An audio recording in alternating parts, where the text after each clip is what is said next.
TDP camp రాజకీయంపై మరింత సమాచారం మా ప్రతినిధి అరుణ్ అందిస్తారు. Arun, over to you. Warangal corporation ఎన్నికల్లో టీడీపీ తన చాటేందుకు ప్రయత్నాలు చేస్తుంది. దాదాపు 53 డివిజన్లో పోటీ చేయడానికి అభ్యర్థులను ఎంపిక చేయడం జరిగింది. అందరూ కూడా నామినేషన్లు వేయడం జరిగింది. అలాగే మరో 5గురికి స్వతంత్ర అభ్యర్థులకి వాళ్ళకి మద్దతు ఇచ్చేలాగా టీడీపీ నిర్ణయం తీసుకుంది. ఈ టీం లీడ్ చేస్తున్న పెద్దిరెడ్డి గారు ఉన్నారు, ఆయనతో మాట్లాడదాం. అసలు ఏం జరగబోతుంది సార్, మీరు చెప్పండి. ఎందుకు వీళ్ళందరినీ హైదరాబాద్ తీసుకురావాల్సిన పరిస్థితులు వచ్చాయి? తెలుగుదేశం పార్టీ ఏ ఎన్నికలను అయినప్పటికీ కూడా పోటీ చేసే అభ్యర్థులను ఒకరోజు పిలిచి వాళ్ళందరికీ కూడా శిక్షణ ఇవ్వడం అనేది మాకు సాంప్రదాయంగా పెట్టుకున్నాం. మన గ్రేటర్ హైదరాబాద్ బీఫామ్లు ఇచ్చిన సందర్భంలో కూడా వాళ్ళందరూ కూడా పిలిచి వాళ్ళందరూ కూడా ఇన్స్ట్రక్షన్లు ఇచ్చి సూచనలు ఇచ్చి ఆ విధంగా పంపడం జరిగింది.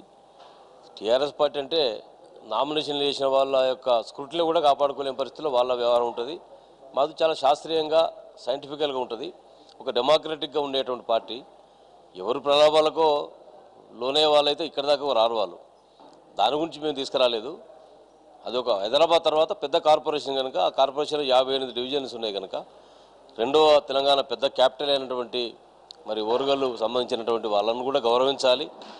రాష్ట్ర పార్టీ కార్యాలయంలో సూచనలు సలహాలు ఇచ్చి వాళ్ళందరితో కూడా ప్రమాణం చేయించి మేము మీకు అండగా ఉంటామనే ధైర్యాన్ని వాళ్ళకి ఇచ్చి ఆ విధంగా ఎన్నికల ప్రచారంలో ముందుకు పంపడానికి కొరకు చేస్తున్న ప్రయత్నమే, ఇంకొక ప్రయత్నం కాదు. అక్కడున్నా వాళ్ళు మారేటోళ్ళు కాదు, ఇక్కడికి వచ్చినా వాళ్ళు మార్చాలనుకుంటే మారకుండా ఉండేటువంటి పరిస్థితి కూడా ఉండదు. సో దానికి పెద్ద మేము ఇంపార్టెన్స్ ఇచ్చిన సందర్భం కాదు.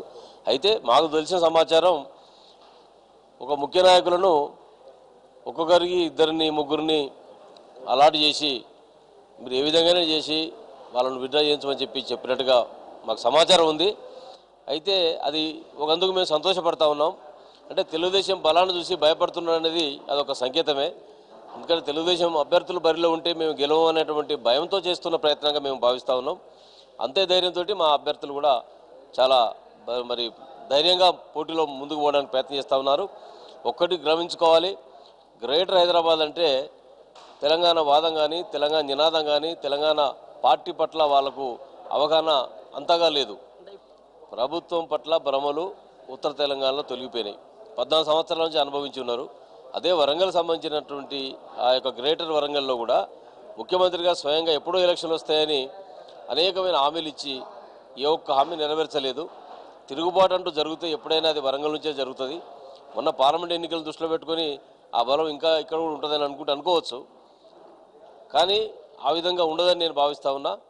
తప్పకుండా ఒక నిరంకుశమైనటువంటి విధానాలతోటి ఇచ్చిన ఏ ఒక్క హామీని కూడా అమలు చేయకుండా ఉంటున్న ఈ ప్రభుత్వానికి ఒక లెసన్గా ఒక తిరుగుబాటును ప్రదర్శించేటువంటి విఘ్నులు వరంగల్ పట్టణంలో ఉన్నారని భావిస్తూ ఉన్నాం.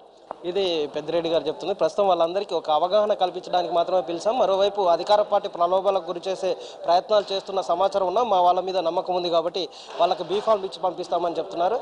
నిజానికైతే అక్కడ జరుగుతున్న తీరు వీళ్ళు వేరే వాళ్ళకి ప్రలోభ పడకుండా ఉండడం కోసమే చివరి నిమిషం వరకు ఇక్కడే ఉంచి వాళ్ళందరినీ కూడా ఒకే బస్సులో బీఫామ్ ఎవరి వాళ్ళకి ఇచ్చి పంపించే ప్రయత్నాలు అయితే జరుగుతున్నాయి. వీళ్ళందరితో మీటింగ్ జరిగిన తర్వాత సాయంత్రం 4 గంటల లోపు ఈరోజు ఉపశమన టైం ముగుస్తుంది కాబట్టి ఆ లోపు చేరేలాగా ఏర్పాటు చేయడం జరిగింది. రత్నబాబుతో అరుణ్ కుమార్, ఎన్టీవీ, హైదరాబాద్.